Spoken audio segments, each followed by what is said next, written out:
There has been some grind.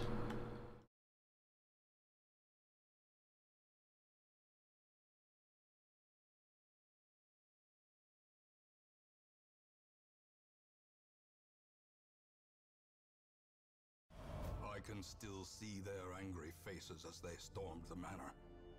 But I was dead before they found me. And the letter was on its way.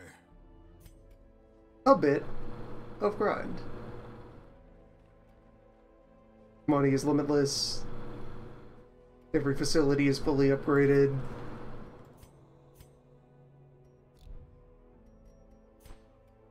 All the blood districts have been installed. None of my grind was in the crystal zone, so I don't have a bottomless pile of shards from which to build these. At no point did I ever require a crystal memory. I guess those drop from, like, the boss rush? Or from boss fights within Endless?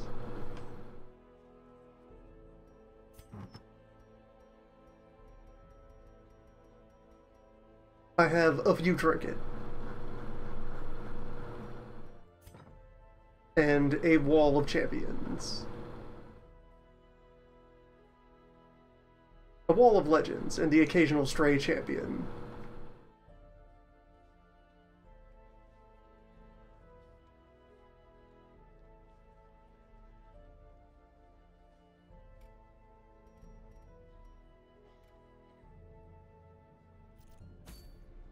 Nothing left to do but delve into the dark.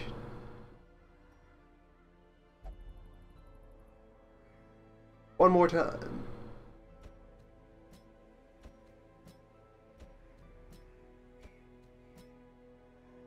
The most important thing to come out of the grind was that the necessary time was invested to scrub, like, everybody pretty well of their derangements.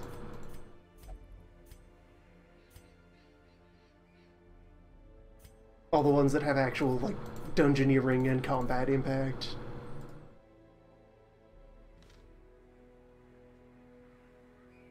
Another simple, quiet way the game builds itself to waste your time.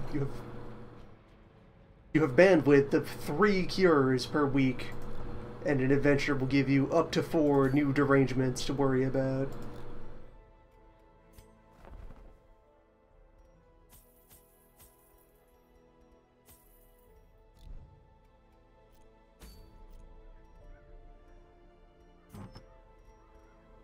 So some amount of your effort is just waste material that you need to scrape off of your roster.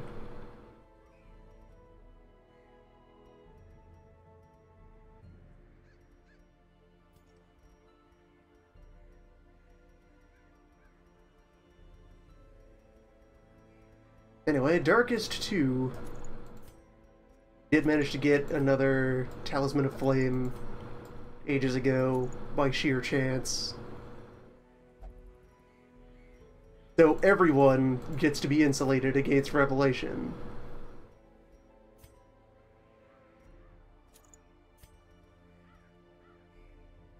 Yeah, I left a bunch of trinkets on people during the grind, so let me just fast equip.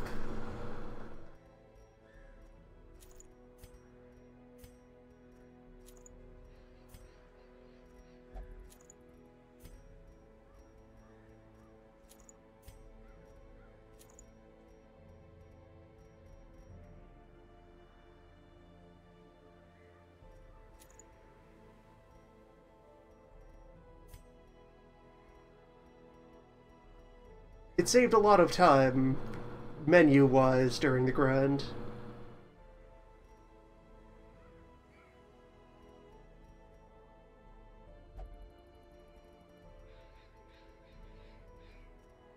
Especially since a lot of heroes I didn't bother trying to give them the best loadout, but just a good loadout out of my blue and green tier items.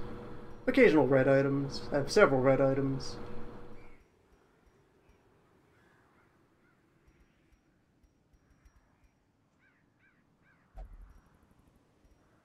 Spikes. We're stun. Or dodge spikes.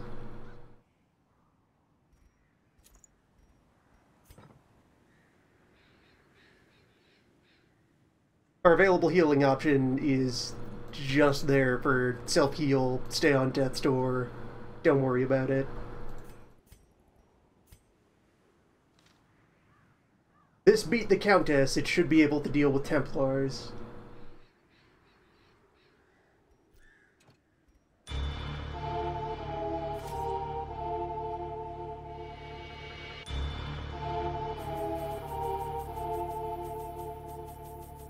An apt description of blood.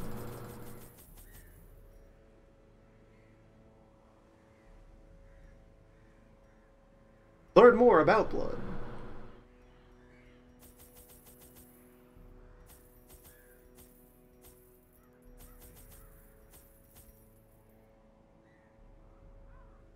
Yes, the drawback of Hound Team is that all the dog traits are taking up a lot of space.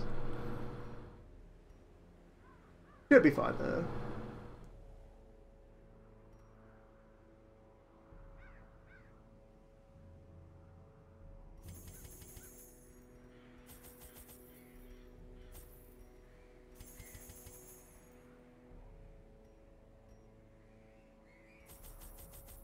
One thing of torches. The thing has no name, for it needs no language. Nevertheless, those who would submit to its wordless will are rewarded in a fashion. They're very large treats for very good dogs. Repulsive as they are robust, twisted half-human monstrosities stalk the flesh-ridden halls, protecting their gestating god.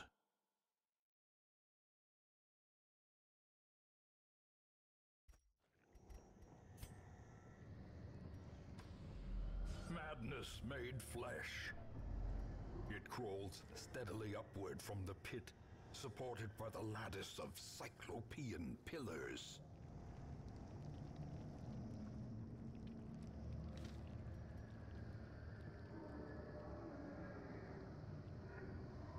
Oh, I guess you got a debuff from, like, a town event? Somewhere? Somewhen?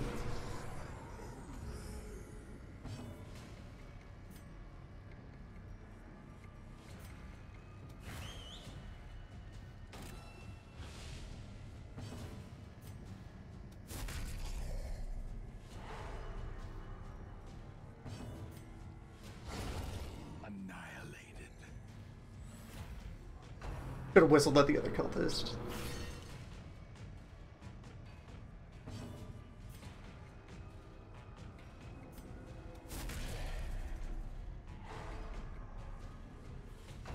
That was necessary to break guard. Guard intercepts Mark. So wouldn't have been able to tag him.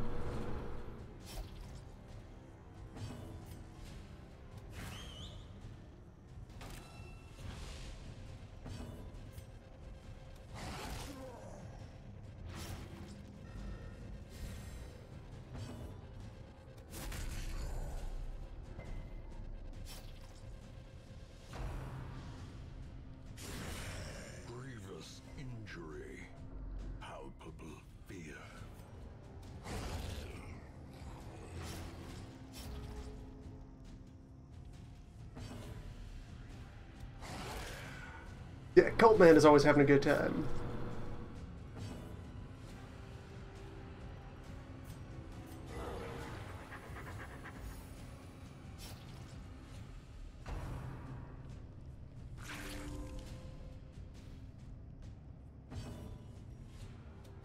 Press this advantage. Give them no quarter. As victories mount, so too will resistance.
Oh, so yeah, Ancestor, you describe things as Cyclopean that clearly have many, many, many eyes.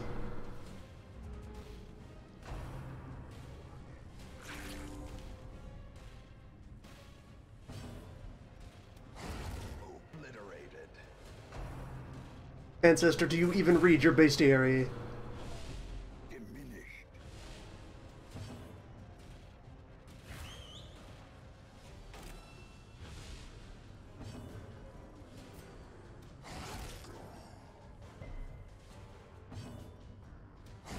Their formation is broken. Maintain the offensive. Ancestor never reads the bestiary. Ancestor only reads Thesaurus.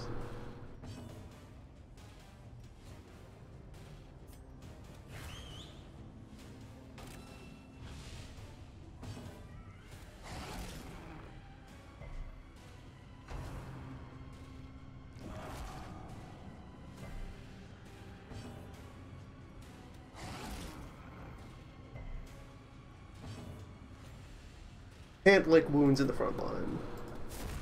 Continue Well, the onslaught. I can work with that. Them all. A trifling victory, but a victory nonetheless.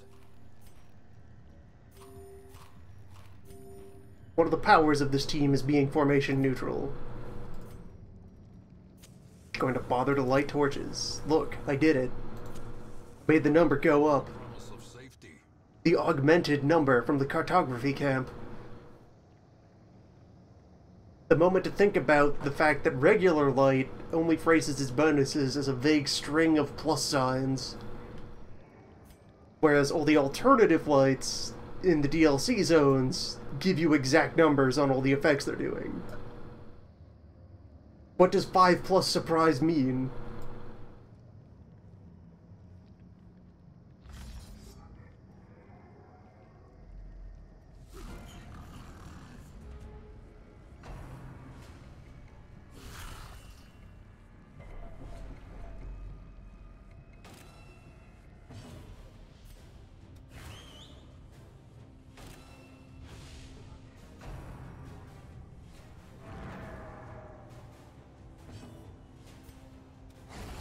Decimated. Now, do you respawn your ads? Let's find out.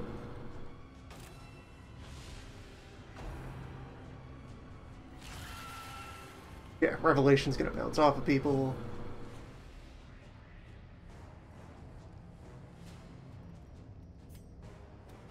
Destroyed.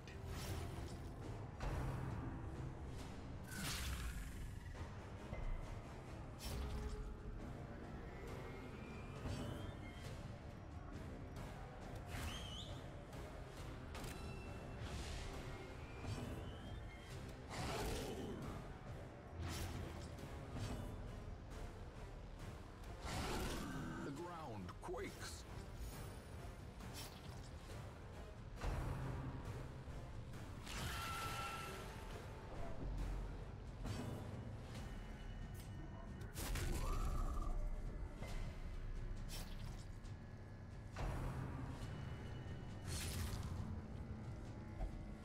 And now the true test. Hold fast or expire. A singular strike. Alright, got him. If I can sneak in a heal on my injured man. Monstrous size. No, but that works. Intrinsic merit. Unless inordinate exsanguination. Drop that Hand of Glory and be on our way. That's another benefit here, so there's three crowns to activate, 3 mini bosses to fight. They give you 2 camping logs.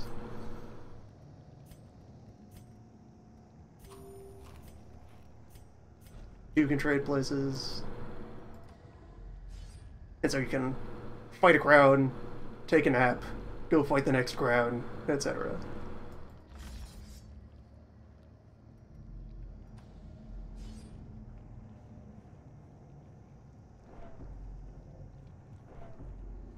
And for approaching this with only the 3 guaranteed Talismans of Flame, you bring a class that can guard.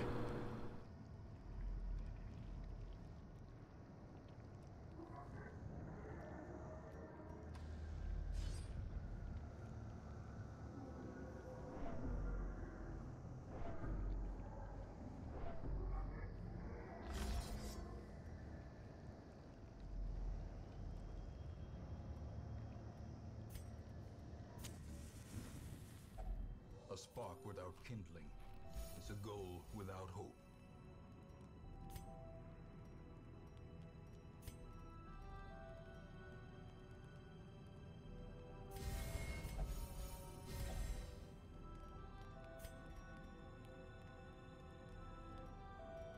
Well.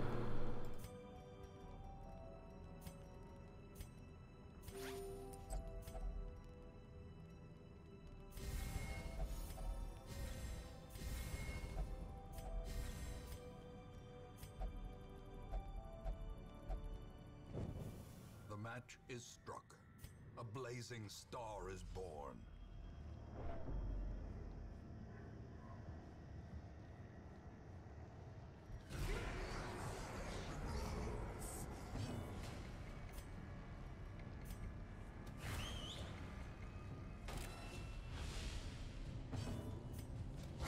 Eradicated.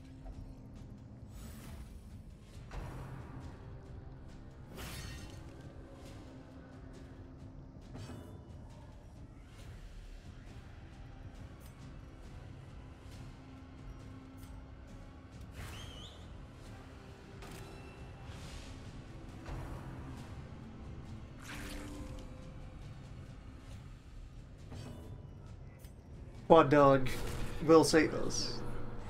The horrible secrets of flesh.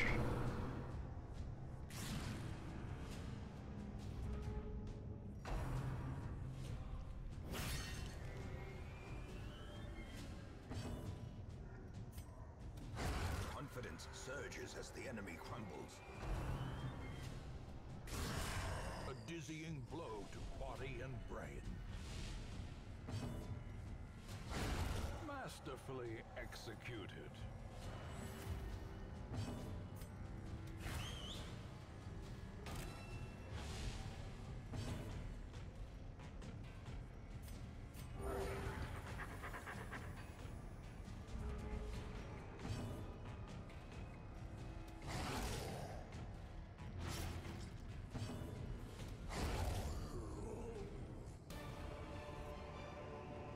There are classes that apply guard. Can be felled. They can be beaten. Houndmaster can apply guard.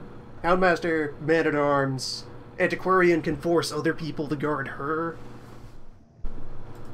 Guard is in your toolkit.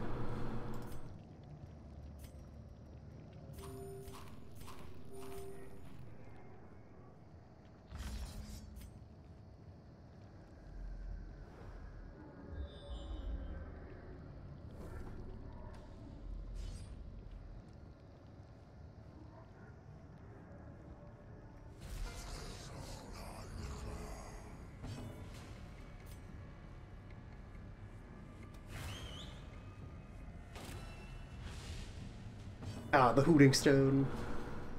Back again.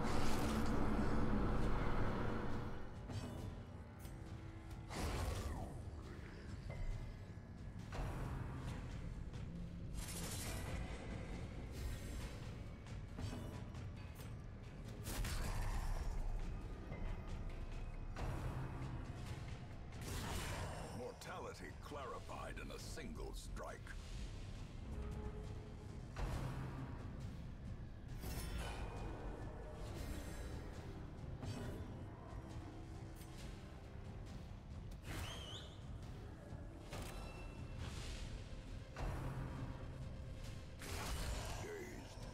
Reeling, about to break.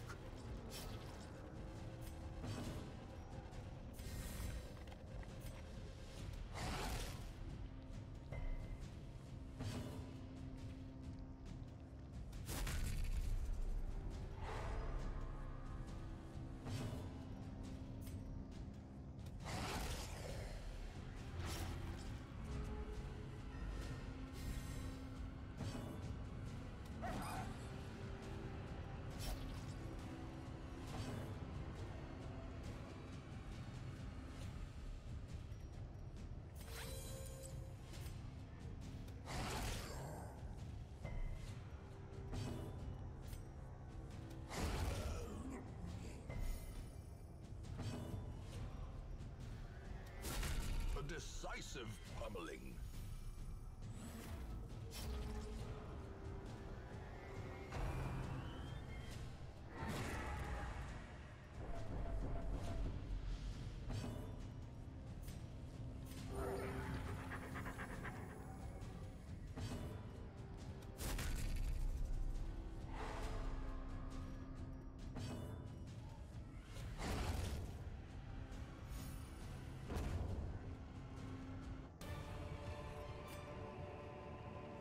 Remind yourself that overconfidence is a slow and insidious. I'm gonna take this off.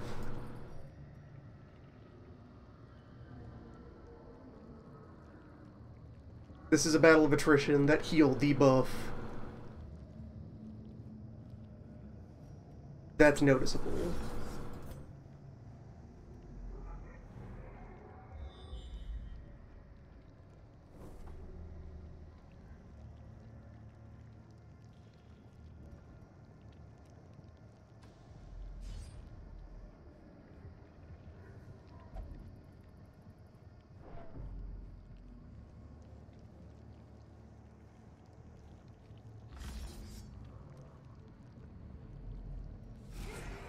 Wrong way. This is just treasure. Oh well.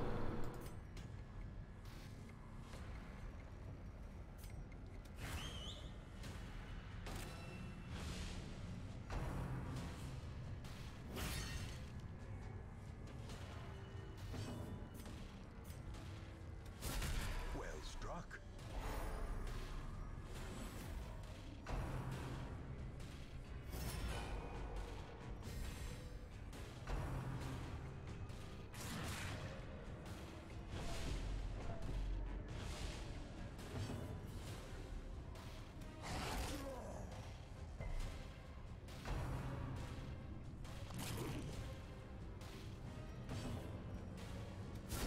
A powerful blow.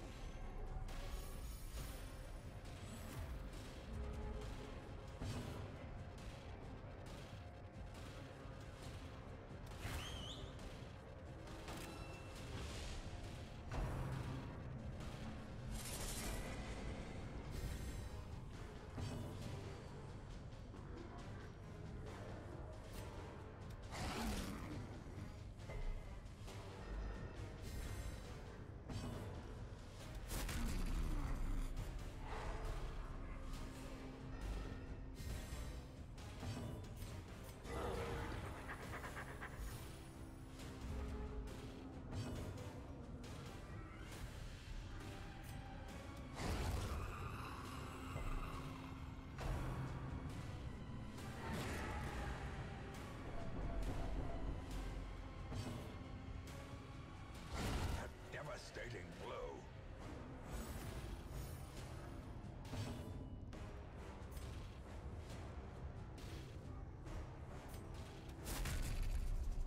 The viability of 4x most classes does speak to, like, the few surviving positive design things in the game. A lot of the classes have well put together, versatile mechanical toolkits, and they keep sabotaging the numbers behind those tools until they're driven into irrelevance.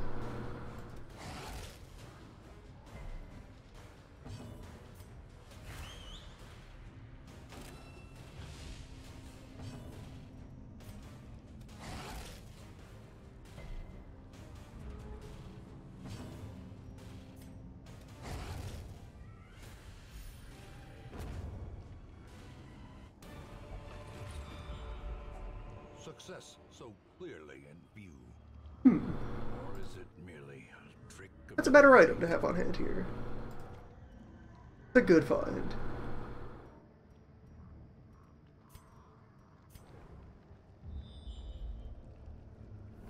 This leads over to that other square. As we've cleared it out, that will be then a convenient road to take into that square. Or no, that adds an extra step versus going back to the center.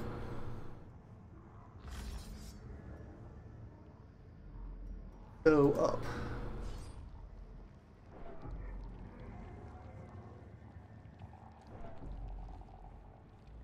The darkness holds much worse than mere trickery and boogeymen.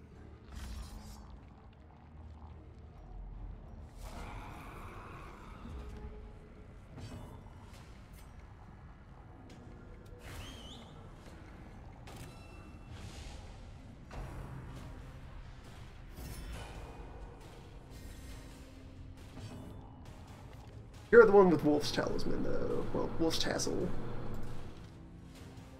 So I should restore my original formation now that I've traded out that trinket. With dodge up, you're fine to just stand on the front.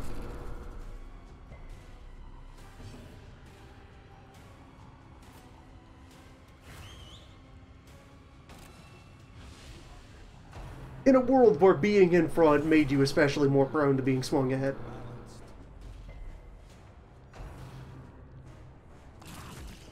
If we suppose such a thing is real.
And their mark is an armor debuff.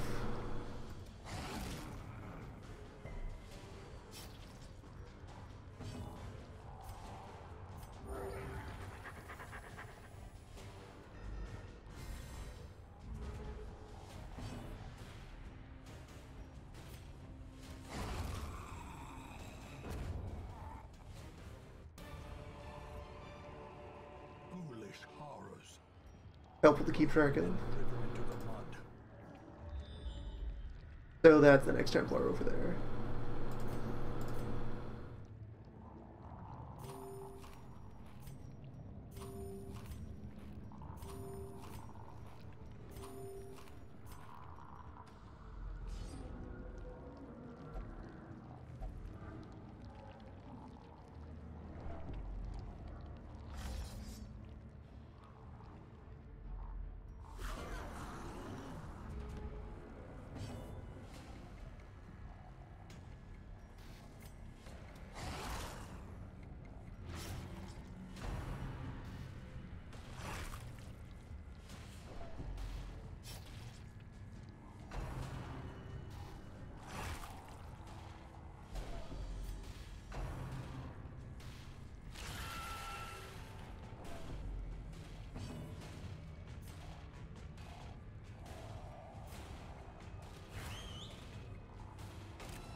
Precision and power.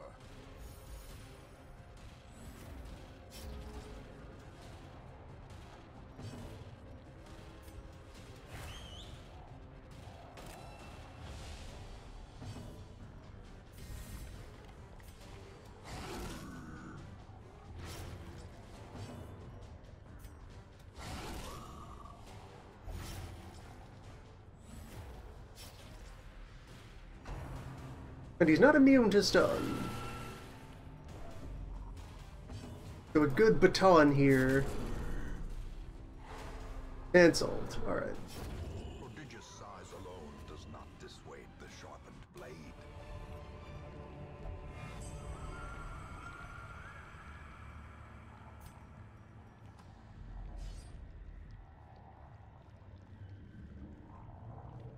One of the layers to the ongoing frustrations here is, to the extent that the systems allow you to be skillful and make wise decisions, I'm kind of there.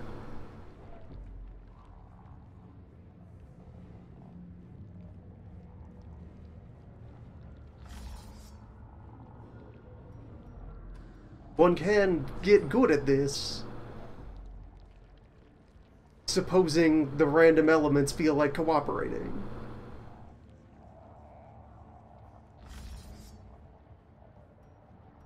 And work out how to get chance of optimal value out of your strategies.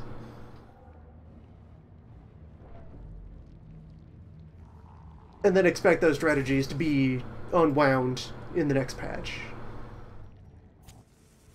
Because skill is overpowered. Gathered close in tenuous firelight and uneasy companionship.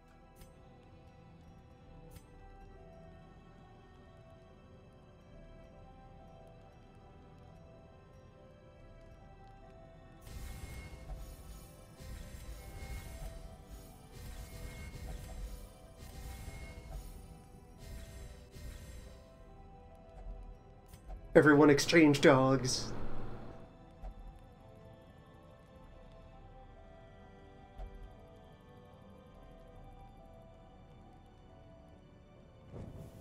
In Radiance, may we find victory.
In a world where they replaced more of these random elements with systems where you have more control, they'd be able to create satisfying difficulty.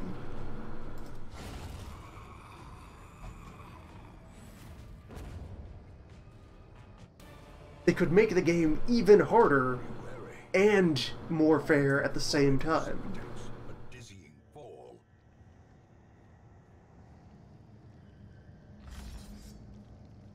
Because if everything just works, then everything that goes wrong traces back to a mistake. Everything is in decisions. It's a riddle for you to solve. A riddle of 4 dogs. Puzzle out how to fit all of these pieces together into a victory.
This expedition. Like, are you feeling the 15% lower chance of being struck?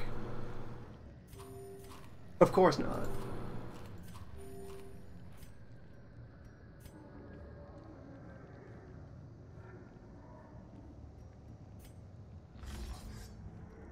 It's probably doing something. Maybe. Who knows?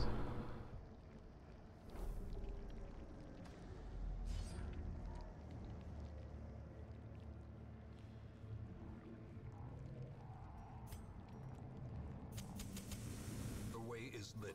The path is clear. We require only the strength to follow it.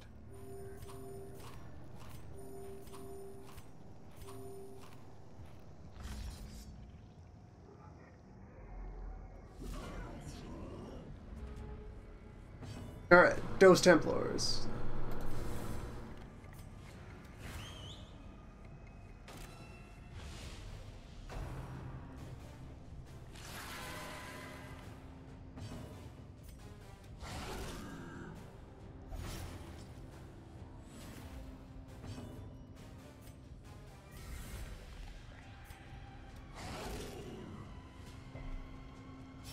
The main event.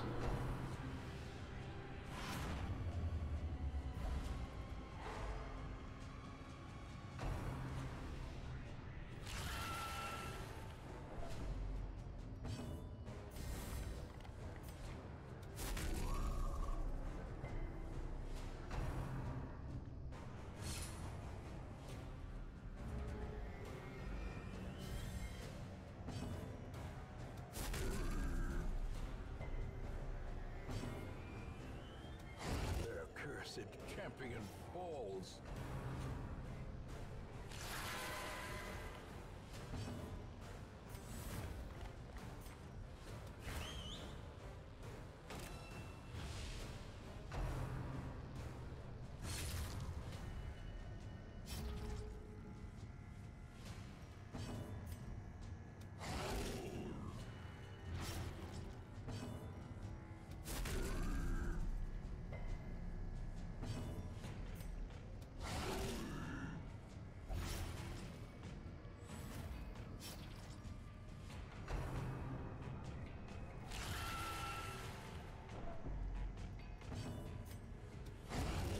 A victory. Perhaps the turning point. 2-man scorpions is less than 4 dogs.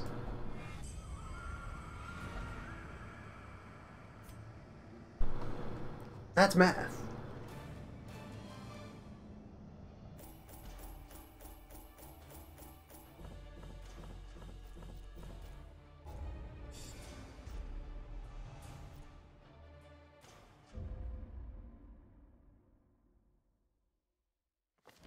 The maniacal cultists are quelled for a time, but there can be no celebration.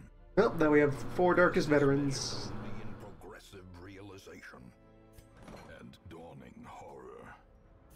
Where a lot of people mention the whole never again, they won't go back to the Darkest Dungeon again in regular mode. Yeah, I'll clear that off, yeah. There are side benefits to this, though. They no longer count against our hero caps. You can bring in 4 new people to replace them, guaranteed. And if someone with this trait is in a party that clears a regular dungeon, everyone else gets bonus exp. So they help you more quickly replace them if you didn't have many legends to throw into the big dungeons. There are some scarce virtues. Tiny bit of long-term payoff. Reclusive. This man is more dangerous than he seems.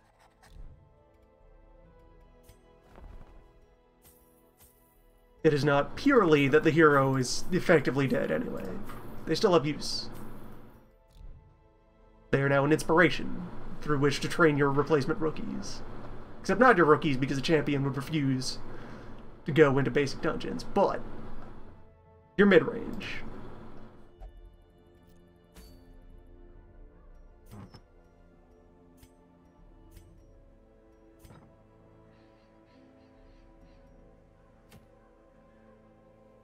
Now then, for Dungeon the Third,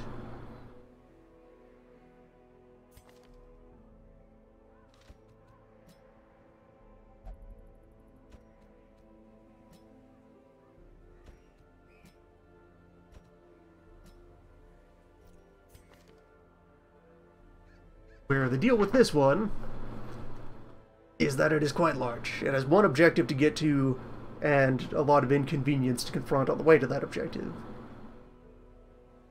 You also don't have to worry about Revelations anymore. That's just a Phase 2 thing. Or at least it was as of when I watched the endgame, and as of the last time anyone updated the wiki pages. Who knows, maybe a last-minute hot code patch slammed directly into this install.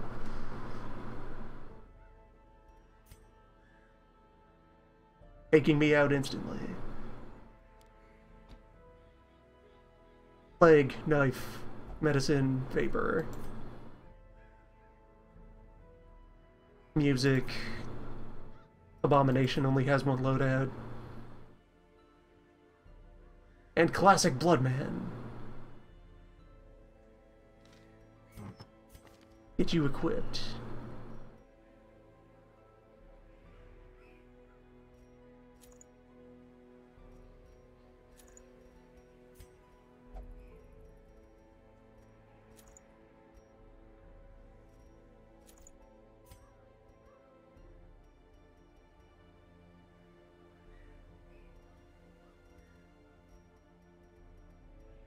I never did get the rest of those items back from the crow. Apparently a part of how it works is like the crow accumulates trinkets, and when it has at least 8 in its pool, then it will give you the mission to retrieve trinkets from the crow. If I wanted those back, I'd actually have to go sacrifice even more bodies to refill the nest.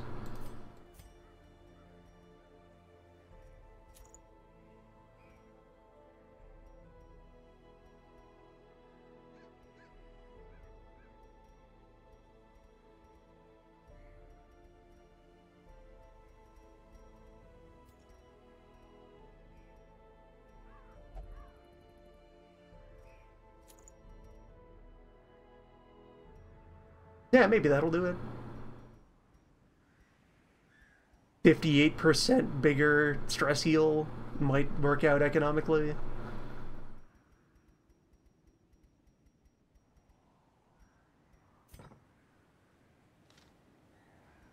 Double the number, allowing it to ascend to adequacy.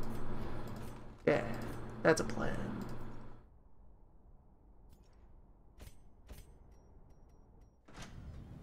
Be absolutely sure that I have in fact smithed everyone to the limit.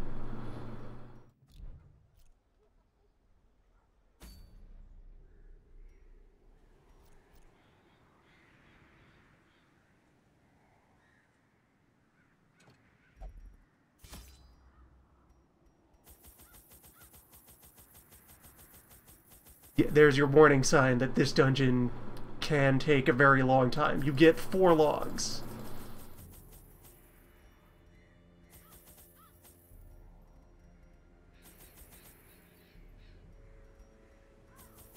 You can buy up to 42 torches to bring into this dungeon. It's big.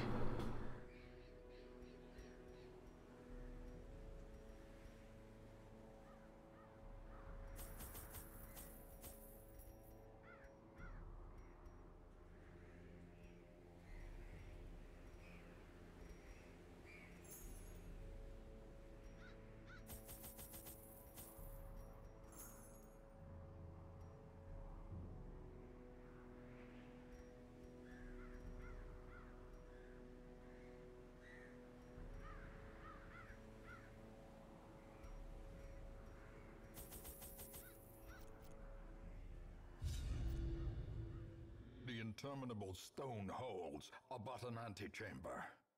The creature is vast beyond measure, and must be battled from within.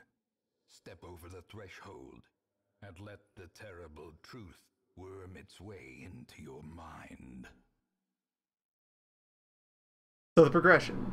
Temple, meat temple, meat. Gate. A maddening aperture to realms beyond human understanding.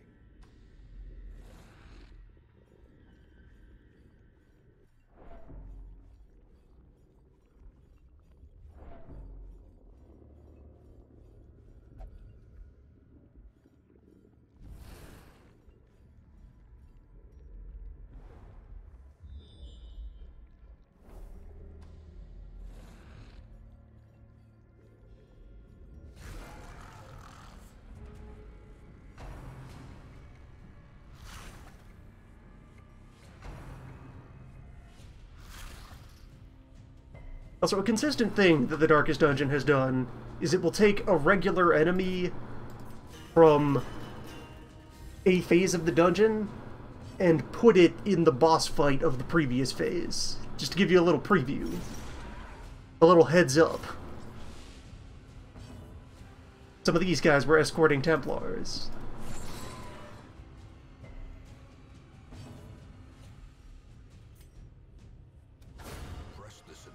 And, like, the meat pillars showed up in the Shambler fight. Shuffler fight.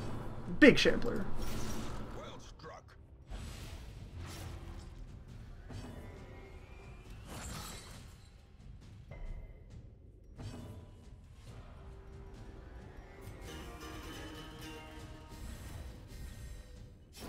Great is the weapon that cuts on its own.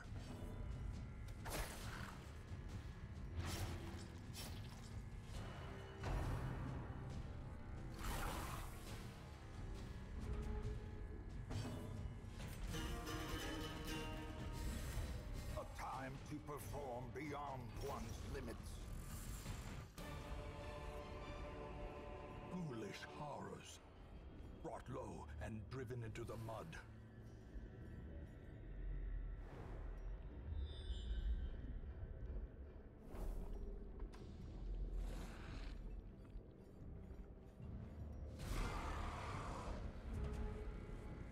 Okay, so meet the main set piece of the dungeon.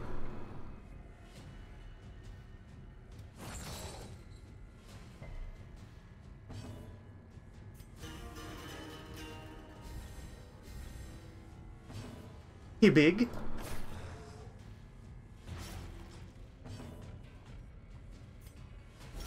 A devastating blow.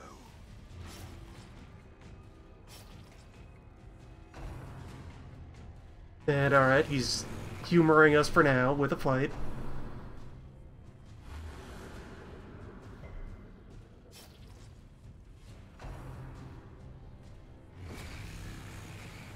And like, the big numbers, this is a 3-tile enemy.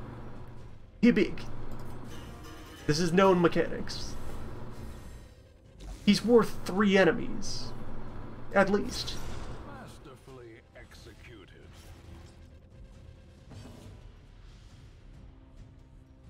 See if I can get enough bleed into him.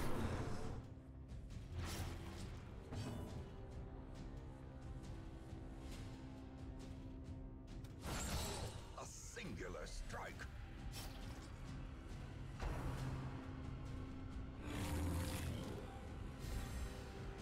It's 3 tiles with 2 actions. So in that way, he actually slows things down. And there we go. Welcome to the gimmick of the dungeon.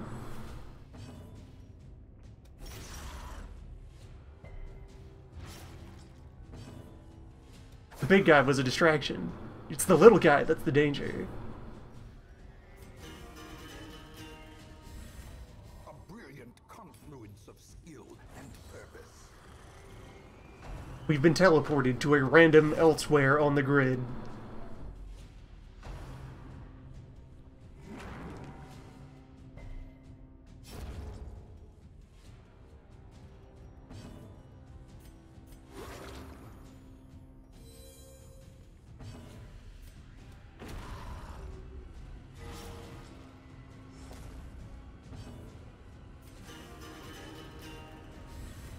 Inspiration and improvement. Depending on how cooperative those want to be, it can take a very long time to get through this dungeon. And yet, this is still smaller than, like, all of the Blood Boss dungeons. It's still meant to be done in a single visit. Just a single visit augmented by 4 camps. As the fiend falls, a faint hope blossoms. The previous obscenely long marathon dungeon, where that's the whole point of it, is like half the size of one Blood Court boss.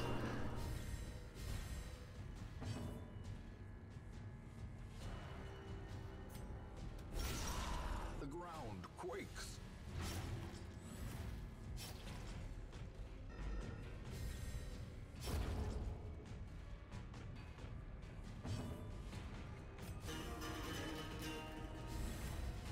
The blood quickens.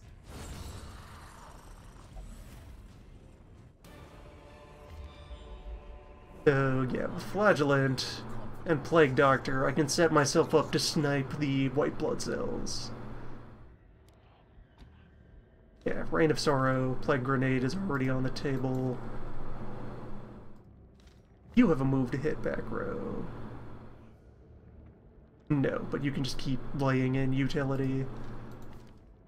And Jester's gonna keep singing for now. I could try to rig him up for finale.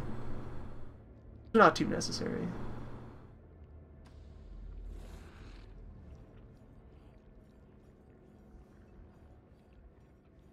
Yeah, the big cells are in some specific locations. And like, so our objective is in the middle. It may even be that room. And the big cells are mostly guarding the roads that lead there.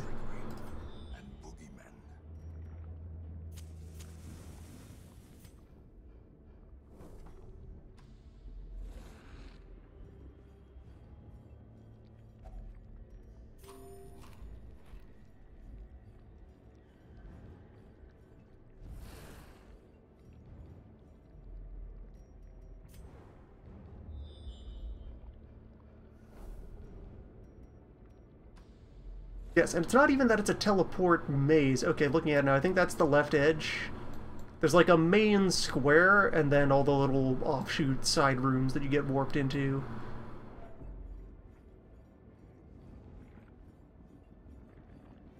I glanced at the map of this place.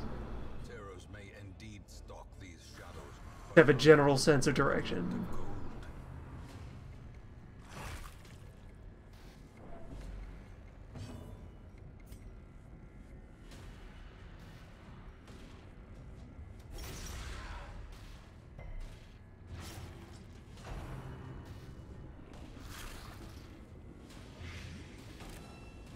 These all have weird, irregular resistance numbers on them. What's all the 8s for?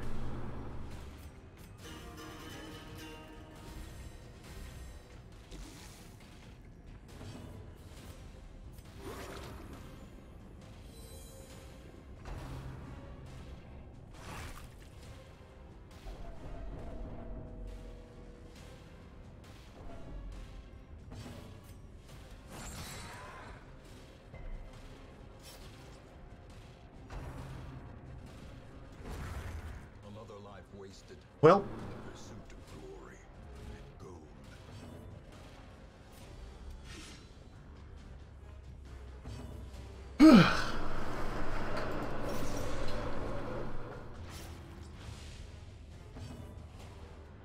of all the times formation mattered, these were they.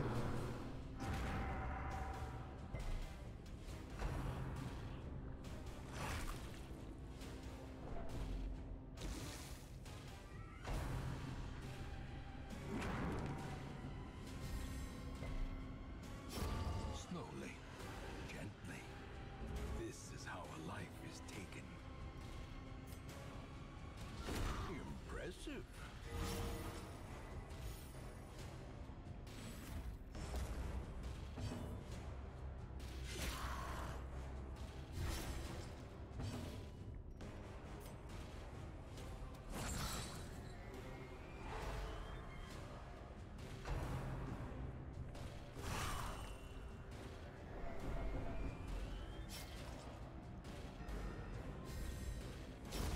The slow death, unforeseen, unforgiving.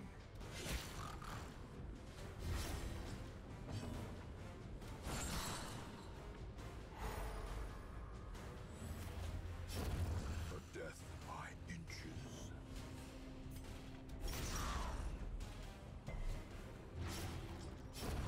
Continue the onslaught. Destroy them all. Well,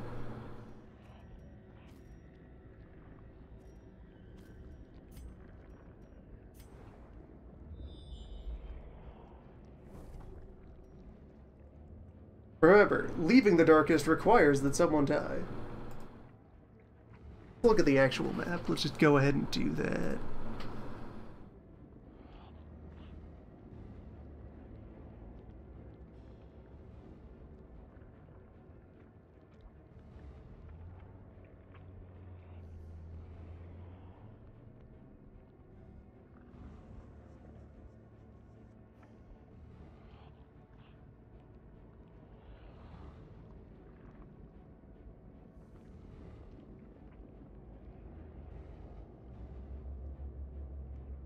Because depending on how much stuff is in our way, 3 people might still be able to just Hail Mary in there.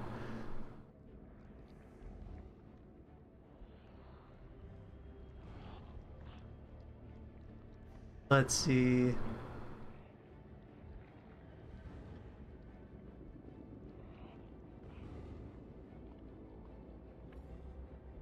Our destination is actually right over here.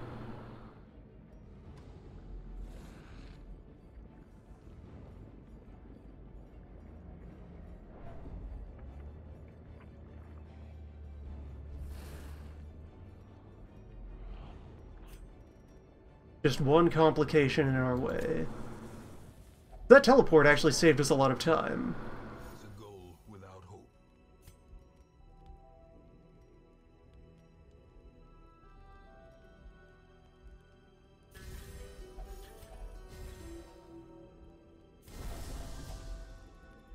Alright, everybody, get mad.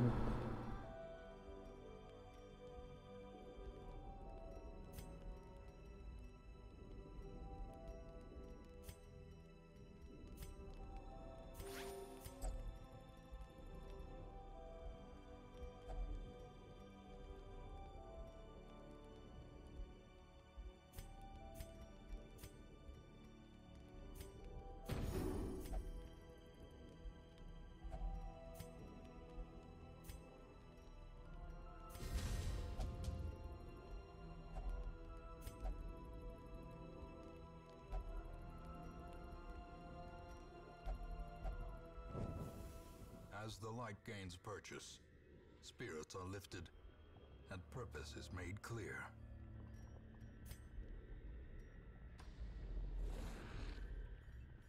So there's a fight in this hall. And then a fight at the locus itself. Here's one Templar.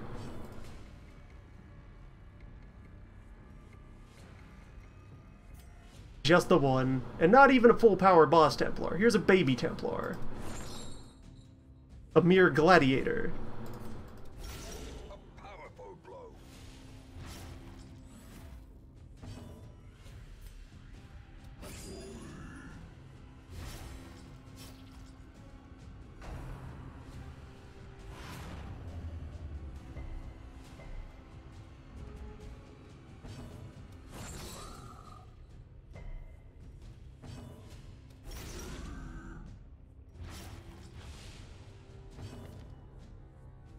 .130 stun right on the chains. So yeah, that can get through. Just not often.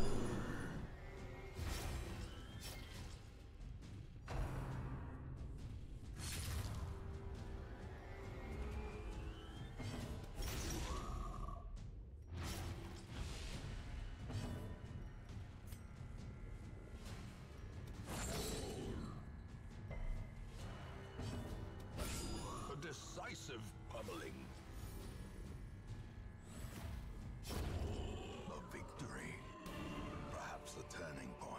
This whole dungeon also maintains a promise set out by design elsewhere. Meat bleeds. Been a traditional meat weakness for other meat enemies. The way is lit. The path is clear.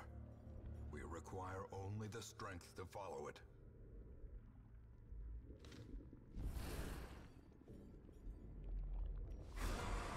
Yes, so there is one of these guarding the target.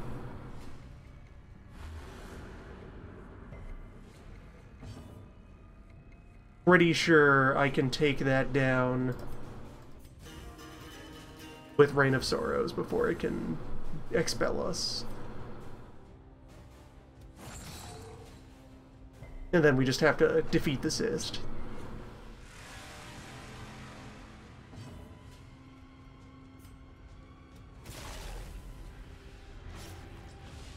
.39 dodge.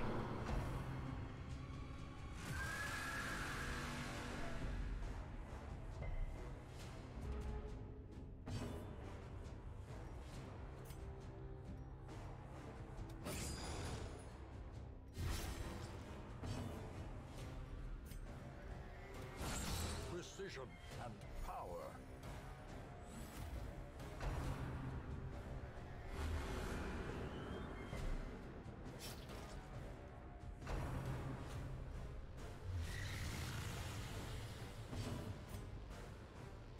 Only 25 health, though. I can just get the blood in there.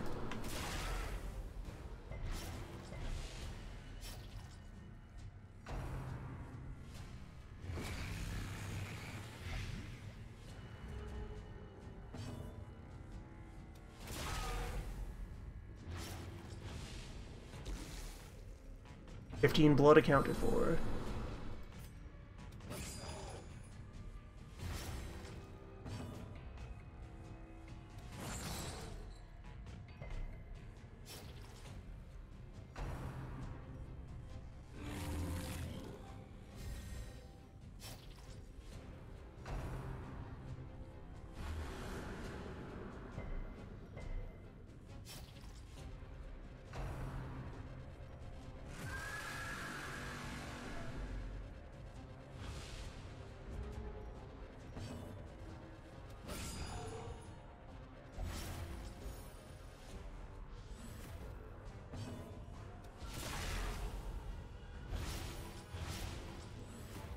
Alright, got him.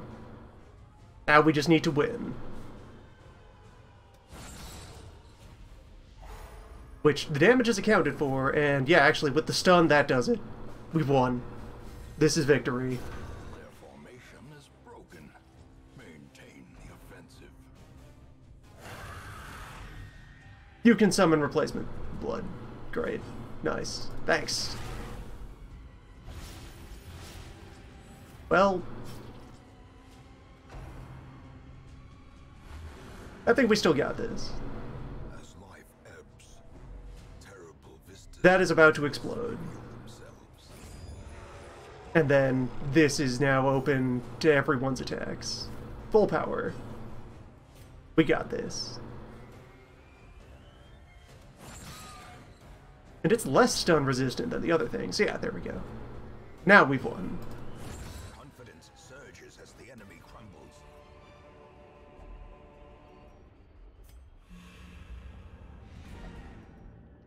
Got there.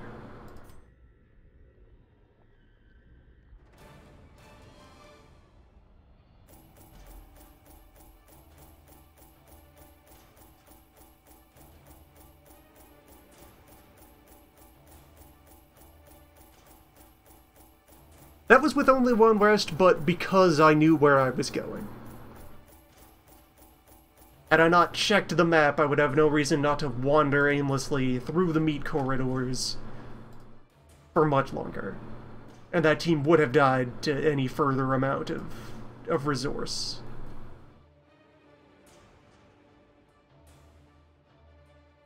It would have taken wave after wave of bodies to explore the entirety of the meat holes. Where again, every one of those requires training up another team of champions willing to go in there and endure meat.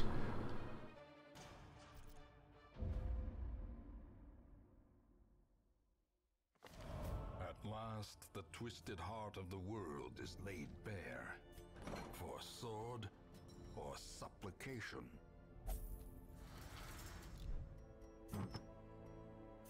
And with that, the final boss is now open.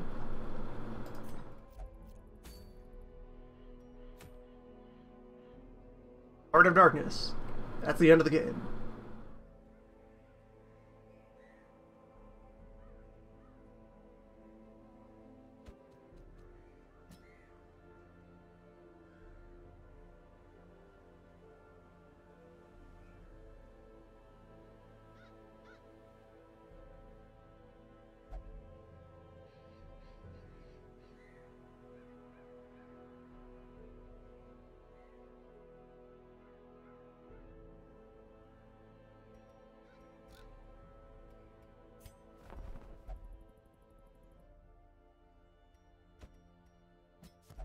Tortured and reclusive. Pile these on just in case. I think we have enough champions that a team will get through this. It's a question of which team.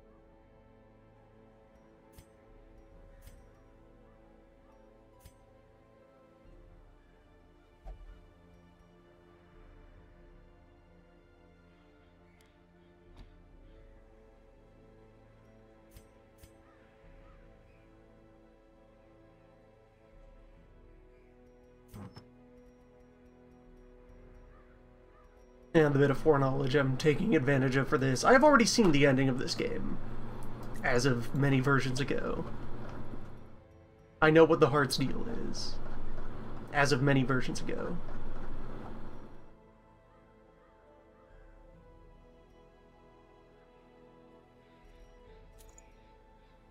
The heart has also received a lot of revision, though, because people have figured out how to do, like, one-hit kills on the heart.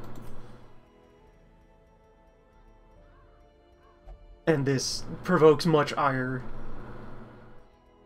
on the part of the devs. Even though, so you can say that and sound like, wow, that sounds overpowered. It's a one-hit kill that requires, like, 20 turns of stacking buffs.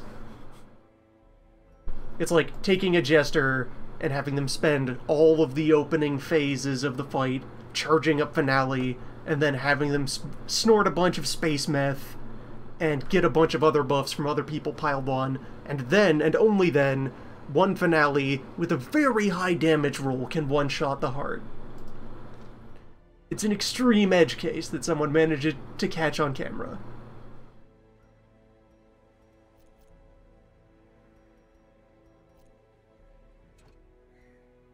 It's, if you take the value of your entire party's actions for 20 turns and cram it into a single strike, that should kill the boss. The same way that 20 turns of normal fighting would have killed the boss.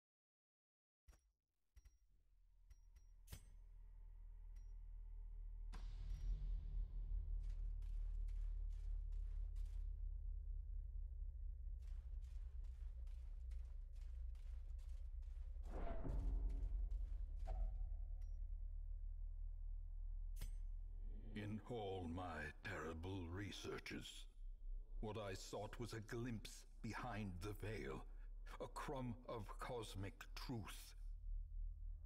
I found it here, and in that moment of brain-blasting realization, I ceased to be a man, and became a herald, an avatar of the crawling chaos.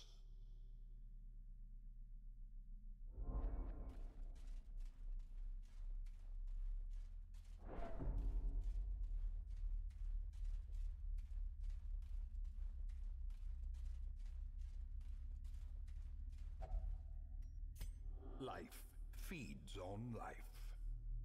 In your petty pursuit of family redemption, you consume those who rally to your cause, and in so doing, you strengthen the thing, accelerating the end. This is as it should be. It is why you are here.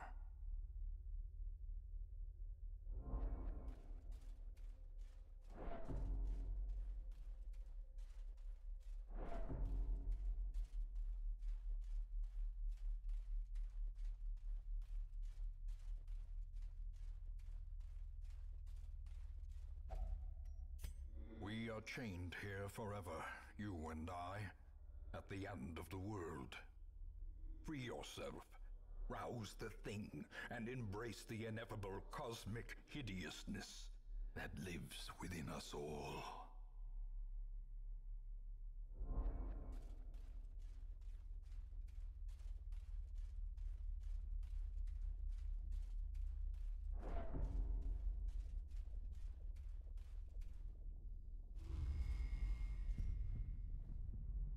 You still foolishly consider yourself an entity separate from the whole.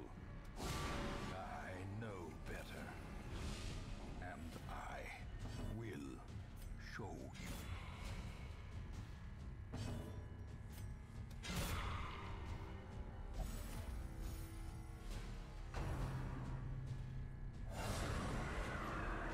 Alright, welcome to phase 1 of the final boss, the Ancestor.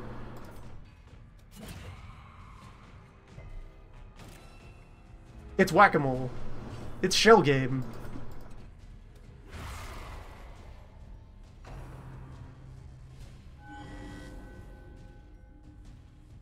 Well, it's inverse shell game.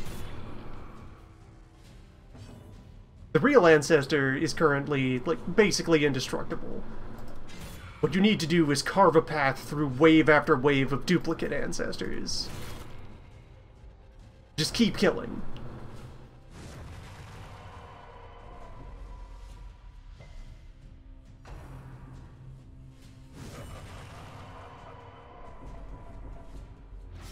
You must kill more. Beep.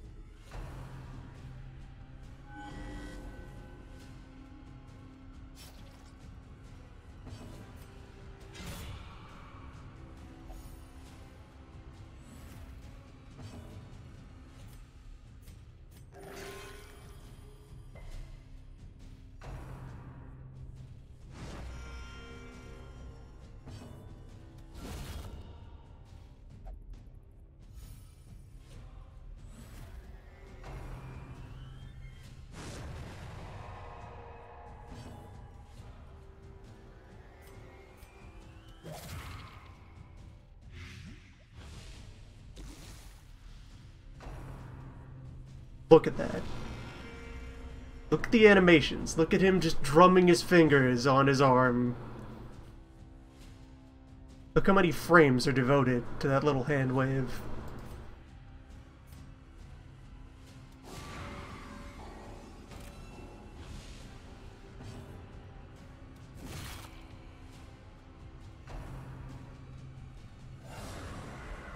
Yeah, so as you kill them, he's going to replace them, and what he replaces them with will change the deeper you go into the fight.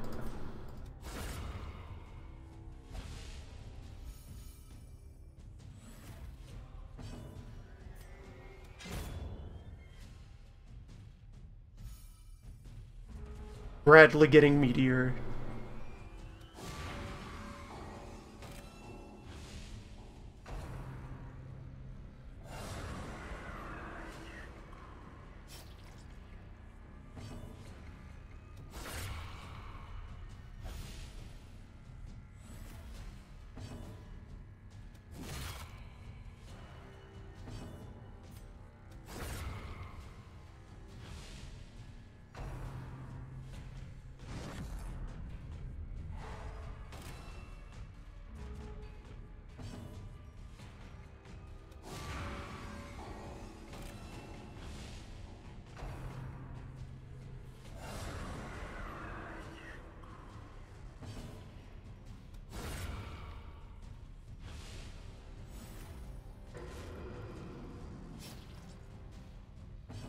Yes, occasionally when one of these dies, the damage will make its way through onto the Ancestor.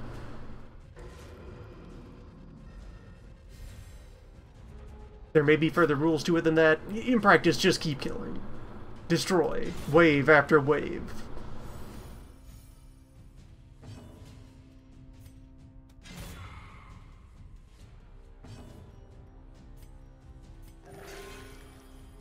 The reflections aren't terribly powerful creatures.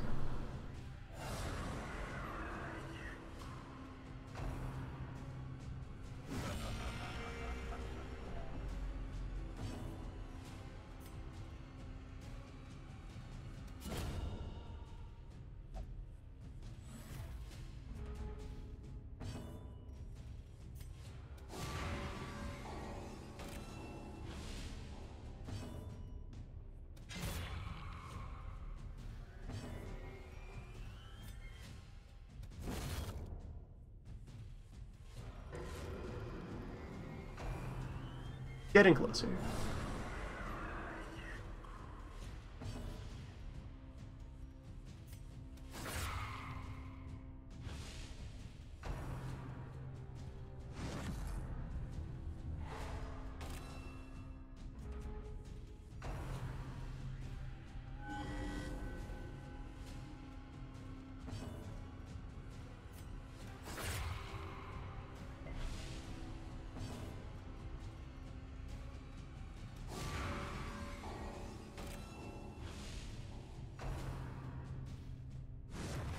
Reunion.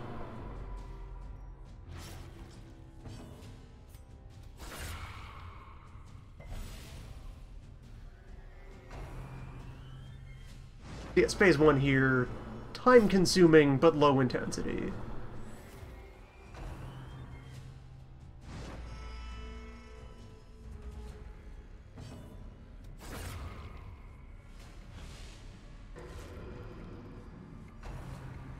Just need one more.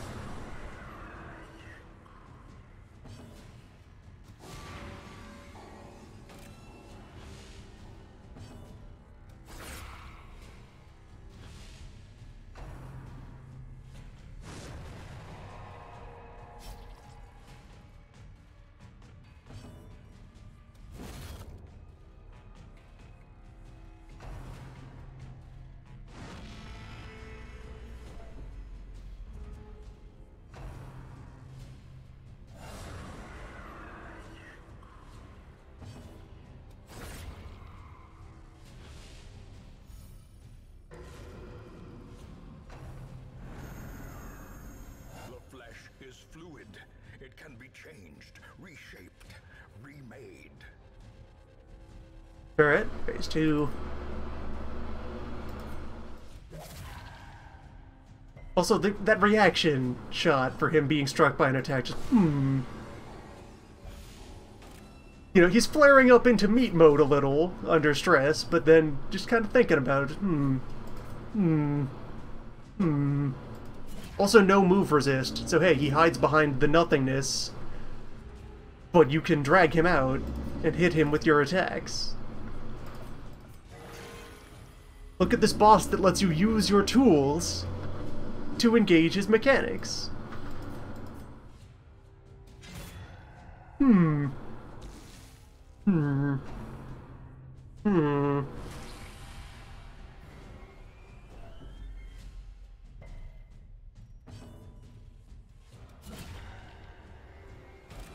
Pretty low resistances to everything else, too. Get 70s, 60s. That's basically nothing against endgame characters.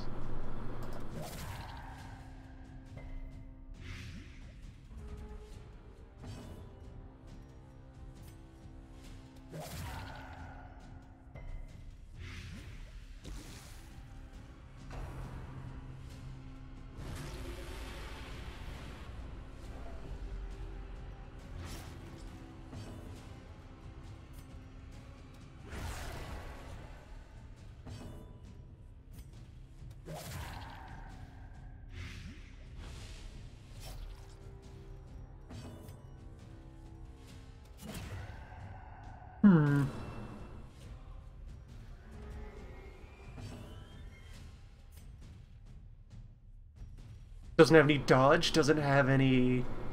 Okay, he has some dodge that we're debuffing right now. Doesn't have any armor. He's just kind of there.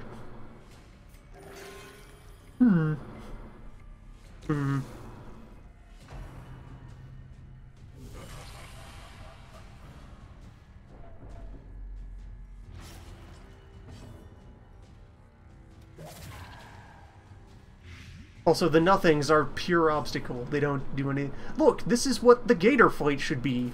Gator is worse Ancestor 2.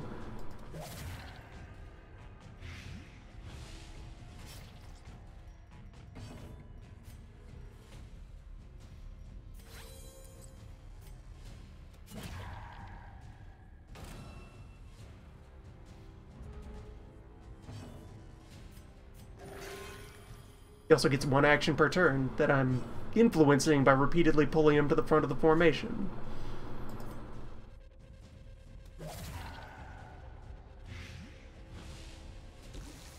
And since Grave Robber is a good class, what blight resistance he has, I've managed to erode kind of completely. Just stacking up this nice reliable damage over time. It is going to pay out and end the fight.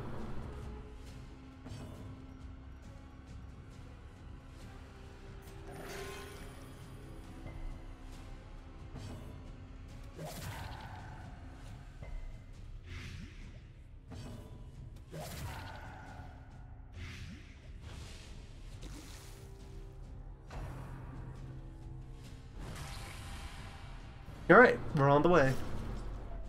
Victory has been scheduled.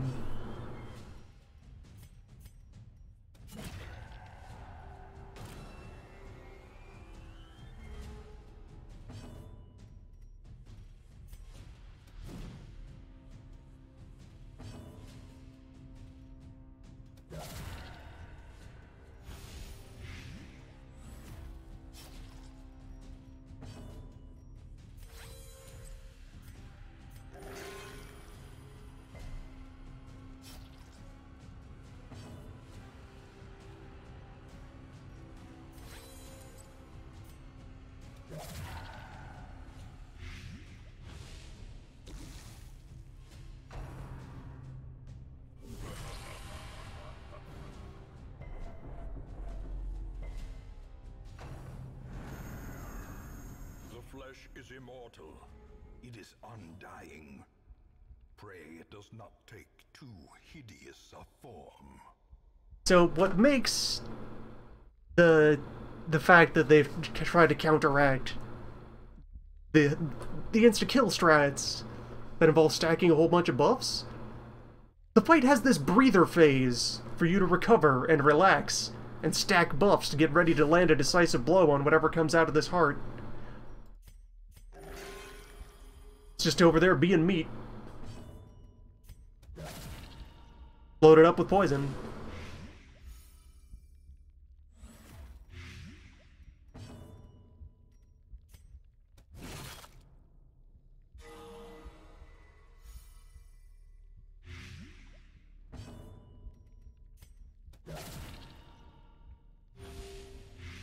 Attacking it gives you health back.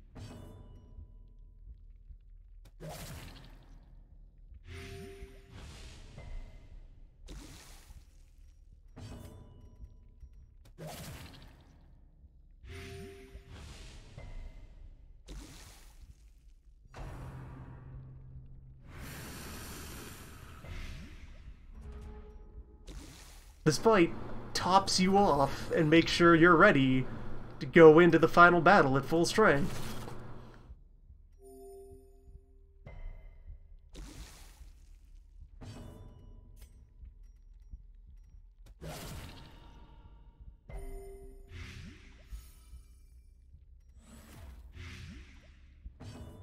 It blights you while it does it, but that's a nuisance. And that's a mechanic. You can interact with that. You can deal with some blight. Blight happens. Don't worry about it.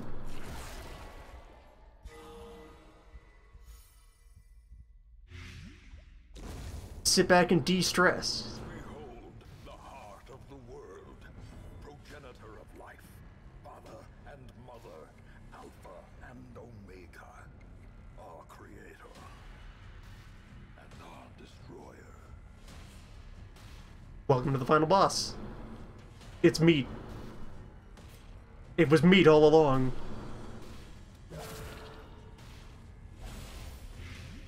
The undeniable horror of the darkest dungeon. Earth is the meat planet.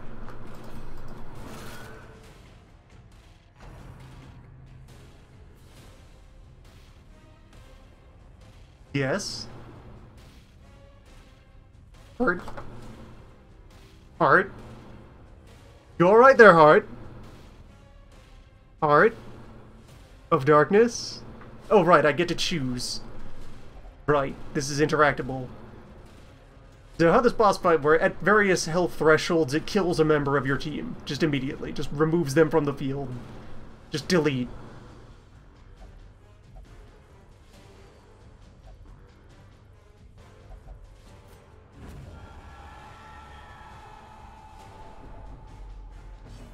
This is the first time I've actually fought this boss personally, so I forgot that you get to choose the sacrifice, which again makes it even more fair! You have control over which person falls down as you make your way through the battle.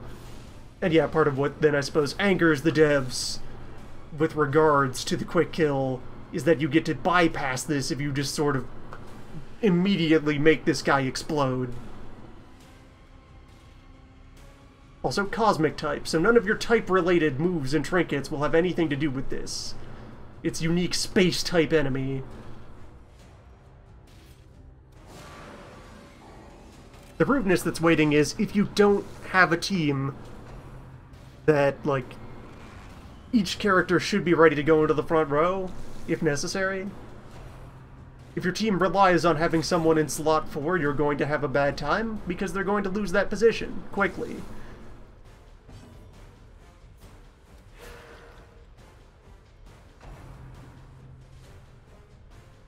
And, cash out the wizard, or... yeah, there you go. You signed a contract. You made a pact with the Space Meath. You knew what you were getting into.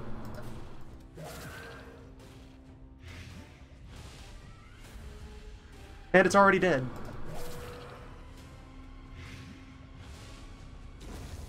So watch out for a nerf to poison darts sometime in the near future. Victory. A hollow and ridiculous notion.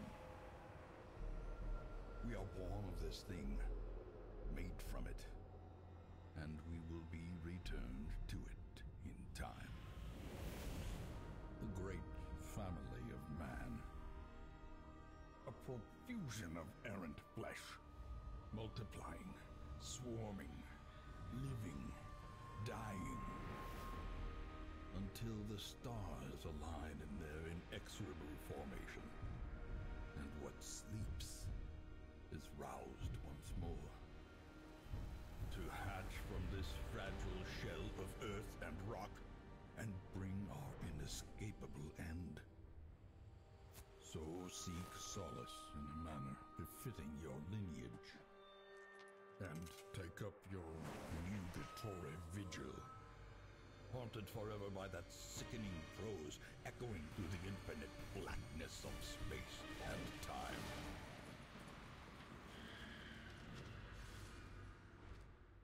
Ruin has come to our family. And that's the ending. I like the ending. That's a fine, grim, bleak, oppressive, gotho-cosmic horror ending. You kept the egg asleep for another cycle. But, just like the Ancestor, you can't handle the truth of Meat Planet. So you end yourself, and summon another Rube to maintain the siege. New Game Plus is in character. The story is vaguely cyclical. There was a first Ancestor who broke everything in the first place. He gets to be the Avatar, everyone else gets to be another ghost, floating about the manor.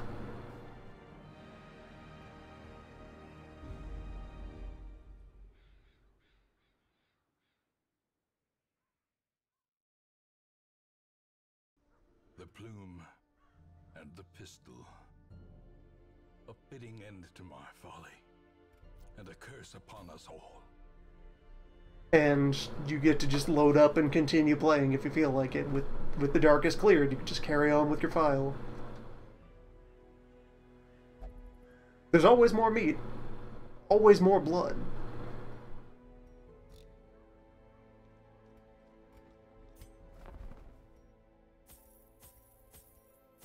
And with the heart dead, the fact that all these veterans will never again return to the deep dungeon doesn't matter, because it's done. We did that. Meat is sleeping. A sister of battle, pious and unrelenting.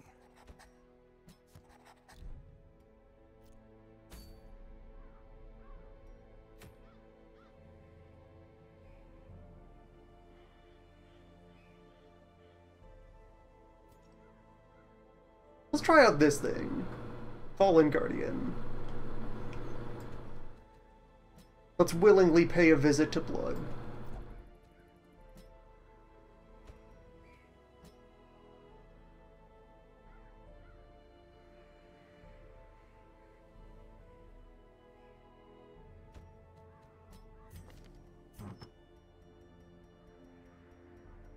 To an ordinary, randomly generated blood dungeon.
You don't even bring a bottle of holy water to the team.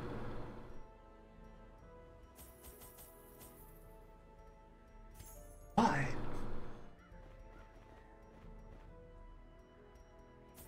You're a priest. That's your job.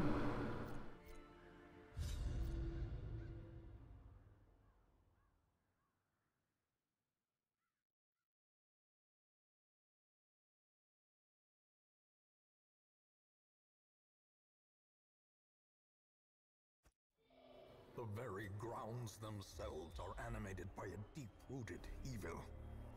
A cosmic hatred for all that thrive beyond its tainted grasp. Yes, the ending. Earth is the meat planet. Humanity is meat's dream. But a burden of finery risks life and limb.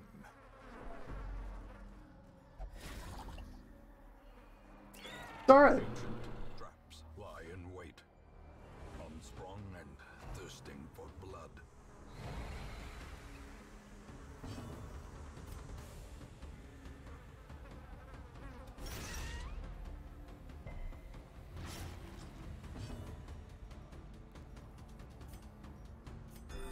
If only narrative could staunch the flow of questionable design choices.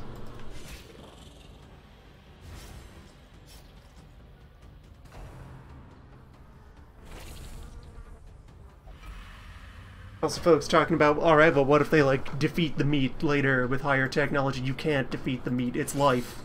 It's the planet. It's all of us. It's what we came from. It's what we are. Perhaps some future society will make peace with its place as part of the meat cycle. Maybe. Who knows? Gently.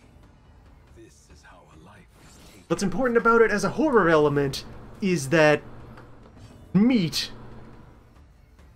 is such a break of context to our ancestor, our frail, waspy aristocrat who was used to being told that he was the ultimate life form, and that the entire universe exists to uphold his lifestyle and serve his pleasure. Unforgiving. And being told, nope, you're a flea. You're less than a flea. You are an individual mote of gut flora on a gigantic giga-organism that will someday roll over and recycle you back into its biomass. Continue the onslaught. Destroy them all. Last will.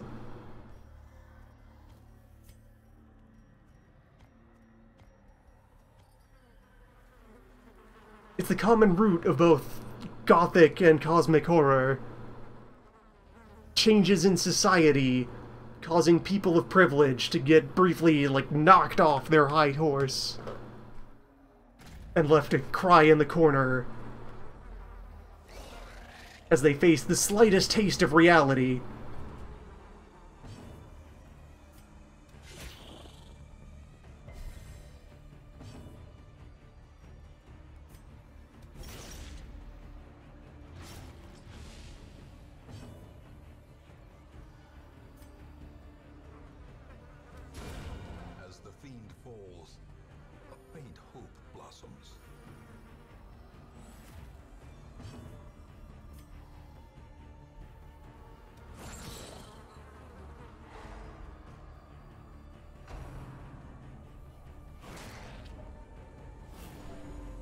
Like, while we're here in the Blood Court, the great lethal offense that the Countess paid to our ancestor wasn't being a Dracula. It was being a Dracula who showed him up in his own party garden.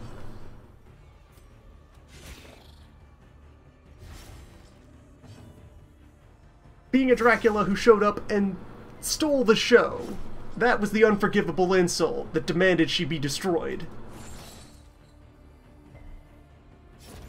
A death by inches.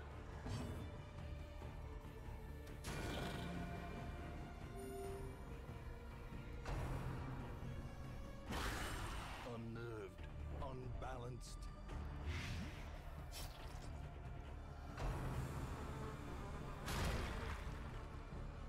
The Ancestor creates his own problems in the form of all of the boss fights, and they're rooted in incredibly petty disagreements. Or just wanton disregard for anything but his own self-worth and value. The Drowned Crew exists because he refused to pay the mailman. A decisive pummeling.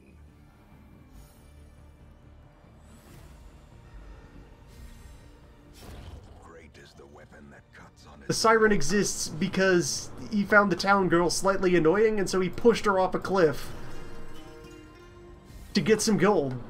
But now he's offended that she has survived and thrived as a member of Fish Society instead of being destroyed.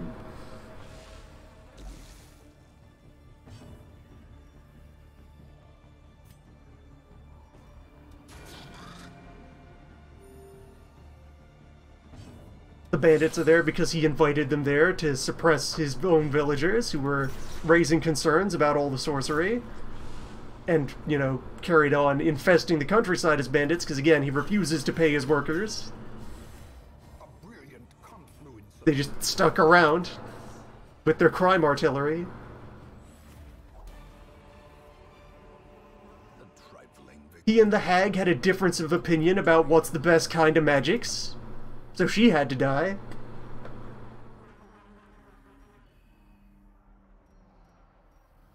Herbalism, that hippie shit ain't magic. Get out of my estate, I will throw you in the abyss.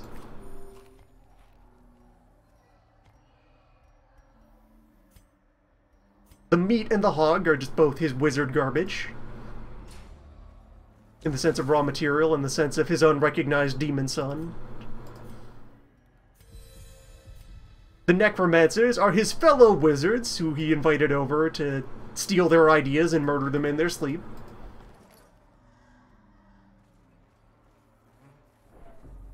The prophet just straight up tried to warn everyone that this wizard man was bad news, and was so mutilated and imprisoned for being an inconvenience, instead of even just killed. He had to make a public example of this man for daring to raise his voice.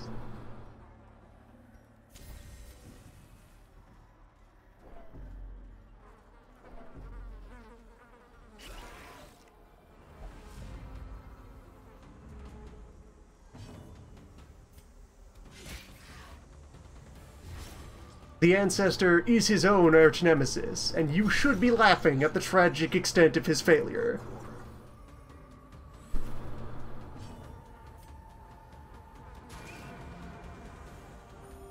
soothed, sedated.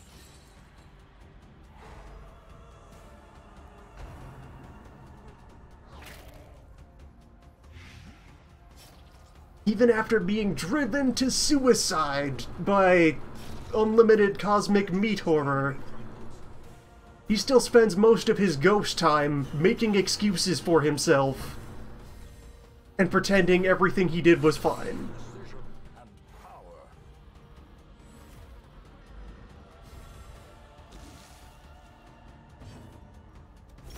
Their formation is broken. Maintain the offensive.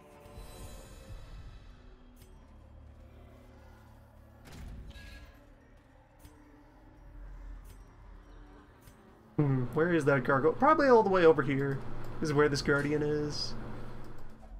That's the usual way of things. so bizarre to have a regular-sized dungeon here in Bloodzone. To the brave and the foolhardy alike. Suppose I never did regular missions in the garden? Because there was always the generic mission as well as go into the boss dungeon. Curious is the trap maker's art, his efficacy unwitnessed by his own eyes.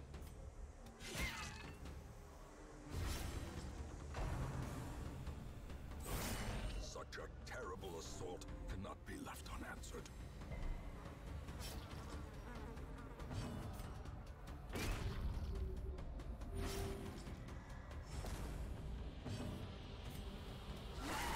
So to take from that, the plot of this game is good times. There is some ace dark comedy to be had all throughout the writing and the acting and the presentation of Blood Adventure.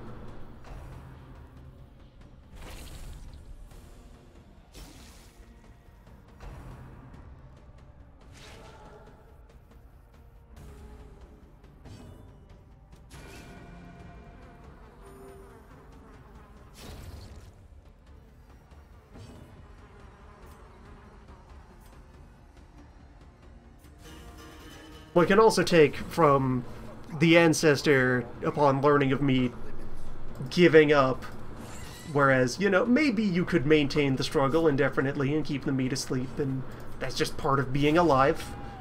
You're part of a natural cycle. You're an organism. You're a strange glob of oily salt water that somehow gained the capacity for thought. Precipitates a dizzying fall. You could deal with that. You can live with that. That's fine. Why not? That's just what life is. Deal with it. He surrendered and fell into despair and spent the rest of time bemoaning the inevitability of etc, etc, etc. Yeah, he does that.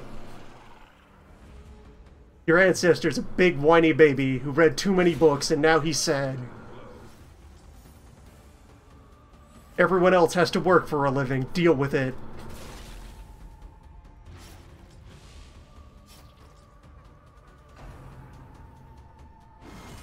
Grievous injury. Palpable fear. Do you think the Jester cares about the meat heart? Do you think he's especially off-put by the meat mass? Do you think Bloodman cares? Compassion is a rarity in the fevered pitch of battle.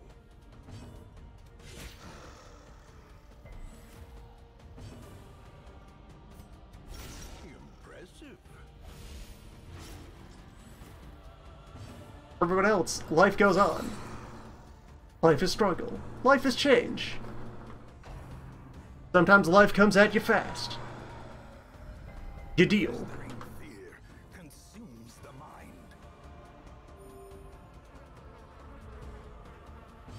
The ancestor could not deal, and now he's dead.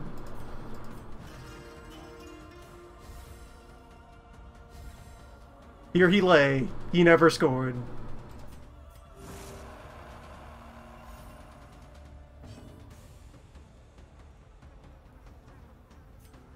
And yeah, comfort.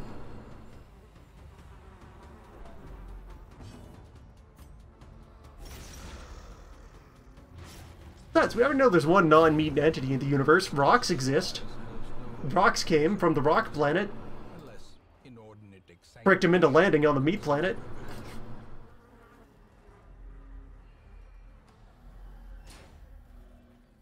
Vampires may or may not be an extension of the meat. It's unclear how much of life on Earth is directly tied to meat versus not. Probably most of it, but who knows? Maybe the fish are different? Maybe Shambler is different?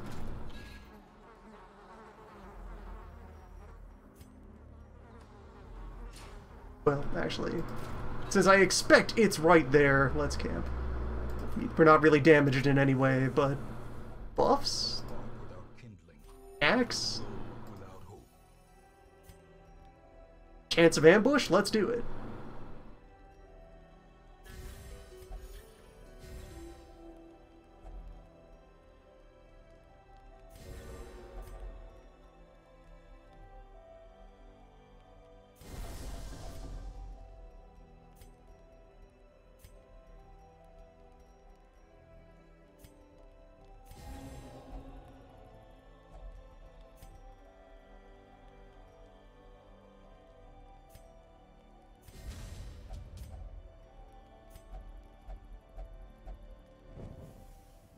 It'd be real nice if either of you went to Craving.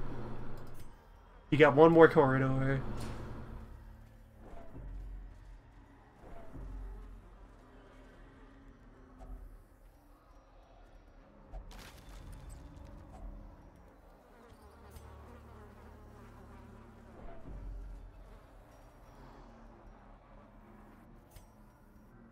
Well, settle for both then. The hamlet cannot stand for this thing that should not be. Statue. Read it. Claim the prize it guards. You are Eldritch Stonework. Yeah, you got a lot of armor. Lots of resists.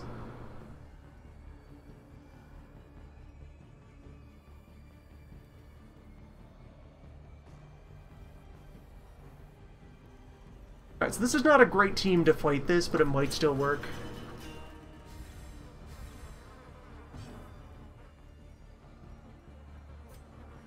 So, like, just direct damage matters.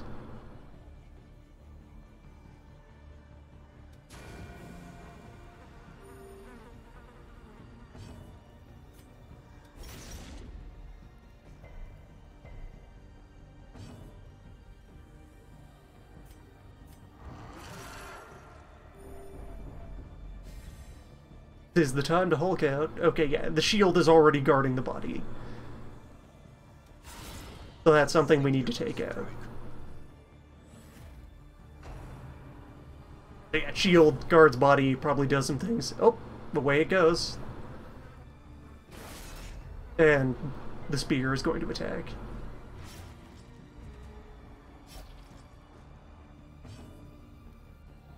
To space!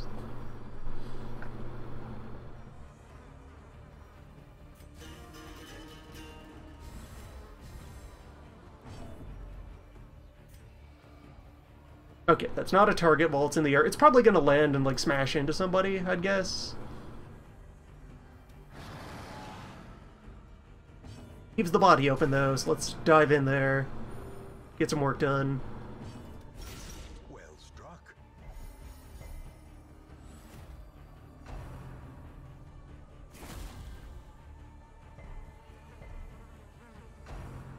Alright, that's a mechanic. This is a boss fight.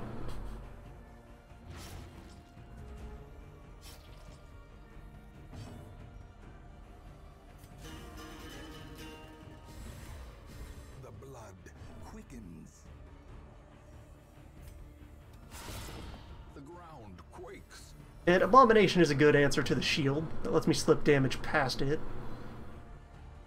Did I start chipping away at the spear, or... No, let's concentrate our damage.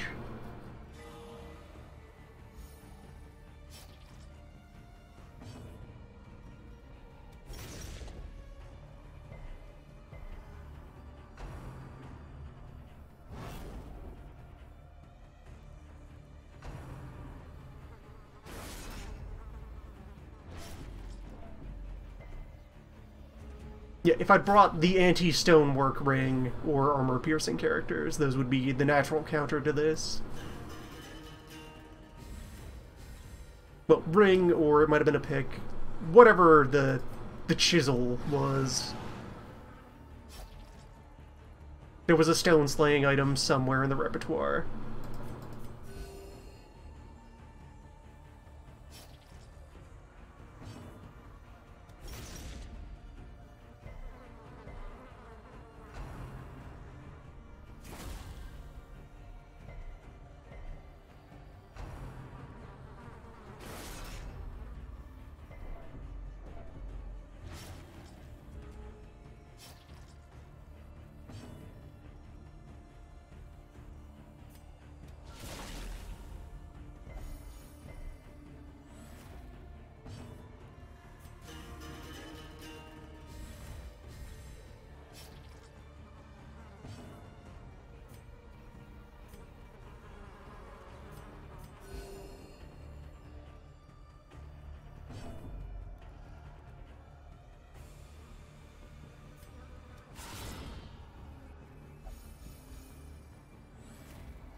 You are helping.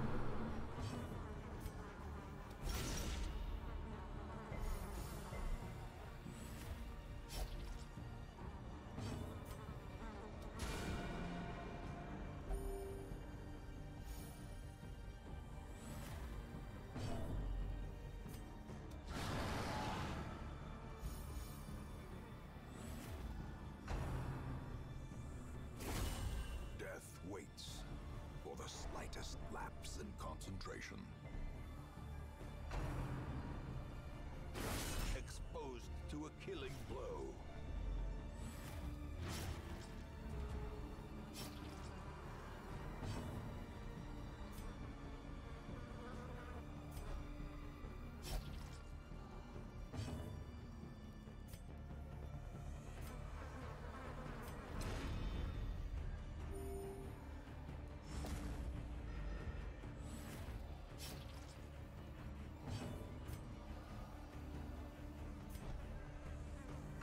Go for the redeem there instead of the attack. I'd rather have my heavy attacks go into the torso.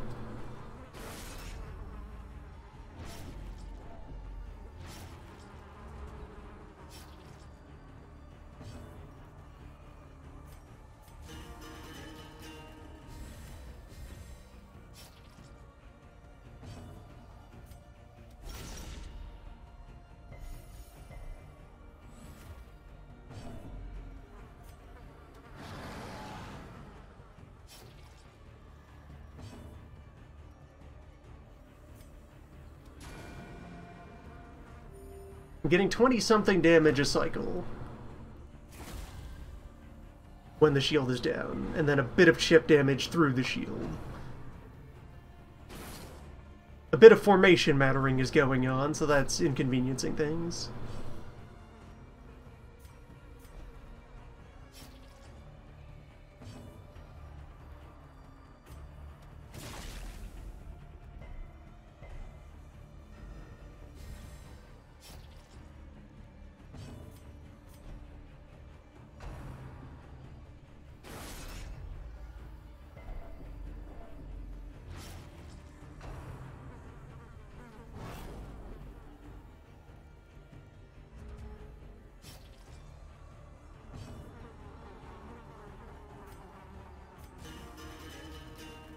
I'm okay with this fight taking a while, because this is immediately, visibly not a good team for this fight, and we're making do.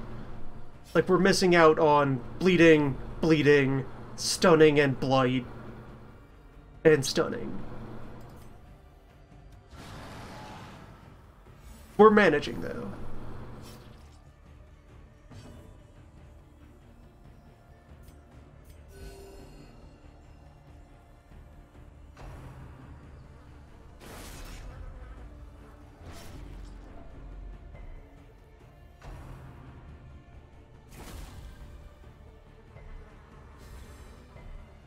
Also, everything this boss has done has been very sensible compared to some of the other bosses. Look, he has a straightforward mechanical cycle that communicates itself, and then you know what's going on. Shield is up, and then shield is down. Attack through the shield, or around the shield, or whatever you feel like.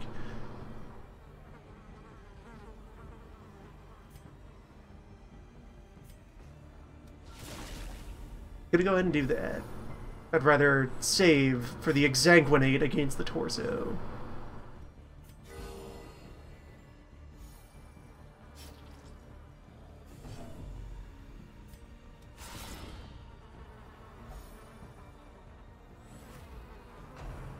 Lay this side by side with the Crocodile. This is a much better boss fight. There's always some way to make progress, even if it's not optimal. Every team could move forward against this boss. Alright, the healing was too much. Didn't save enough blood.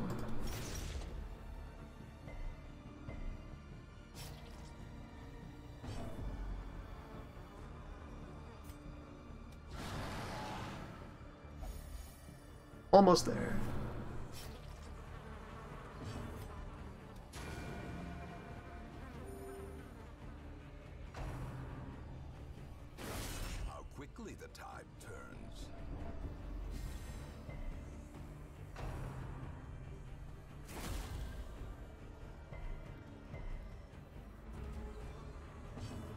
Parts are also behaving pretty fairly in terms of their action economy.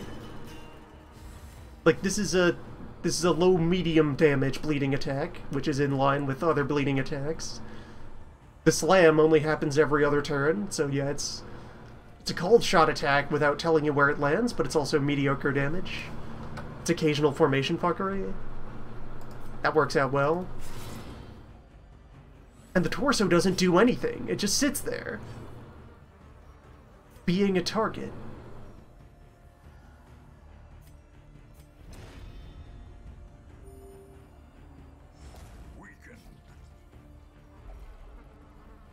Okay, craving is in. Blood is on. Can't get enough.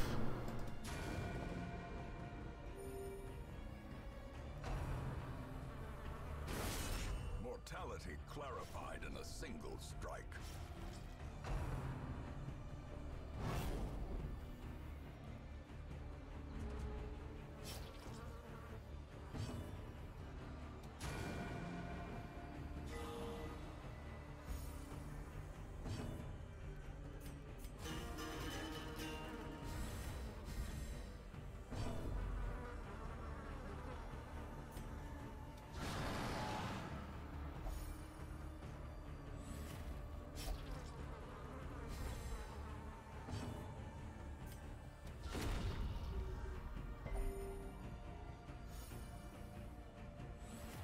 Just shy.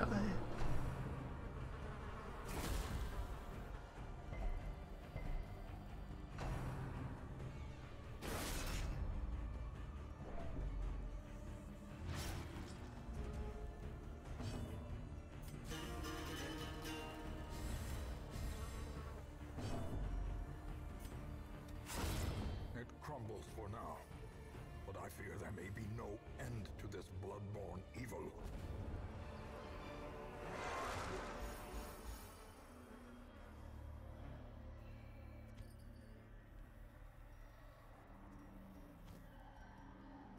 And yeah, gives you a court trinket.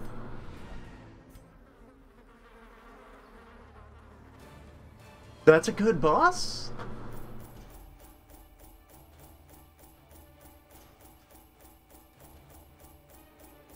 And the other half of the Plague Doctor set.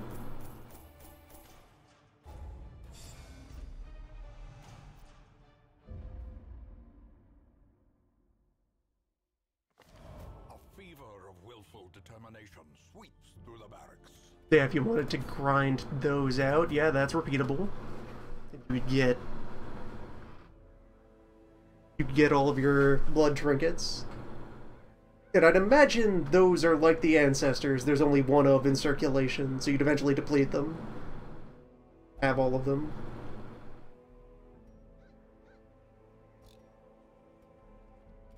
And then yeah, after completing the game, if you enjoy the core experience, you can just continue to do it.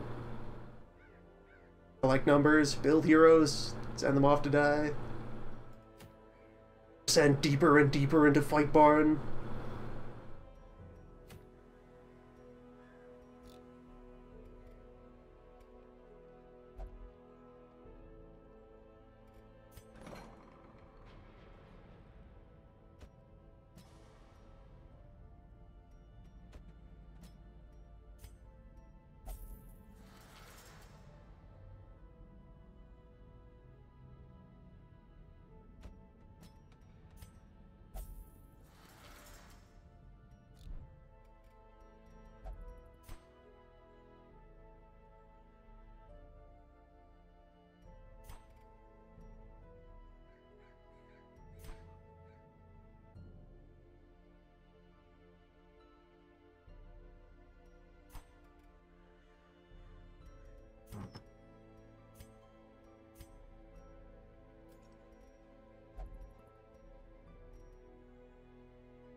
That's Darkest Dungeon.